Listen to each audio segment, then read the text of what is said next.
Un millier de gendarmes, 3 hélicoptères, le GIGN mobilisé. Cette fois, ce n'est pas une simple descente sur des points de deal, mais la structure même de la DZ Mafia qui est frappée. 42 personnes interpellées, des cadres de l'organisation et membres de leur entourage, après 2 ans d'une enquête inédite selon le parquet de Marseille. Ce qui est novateur et exceptionnel, c'est à la fois les moyens engagés au bénéfice d'une attaque de la structure, c'est-à-dire on ne se contente pas d'être derrière les événements et d'élucider un fait de trafic, un fait d'assassinat, mais on va attaquer la structure et avec un résultat exceptionnel. 4 millions d'euros en espèces, crypto-monnaies et biens immobiliers ont été saisis, ainsi que 18 véhicules.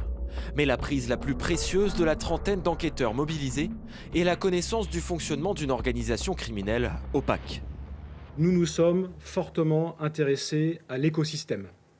L'écosystème, ça veut dire la sociologie des groupes criminels, ça veut dire un travail de longue haleine, un travail de fond sur les participants de la DZ Mafia, mais aussi sur leur entourage, qui sont des complices, qui fournissent des moyens ou qui profitent des subsides, alors que leurs trains de vie sont dispendieux et en aucune manière en accord avec les revenus déclarés. Un avocat lyonnais a été placé en détention, soupçonné d'aider l'une des têtes du réseau à communiquer avec l'extérieur depuis cette prison dans l'Orne. En tout, 26 personnes sont mises en examen. 17 hommes, 9 femmes.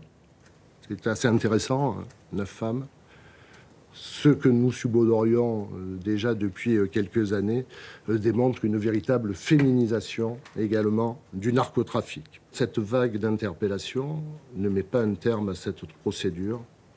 Ce n'est qu'un début.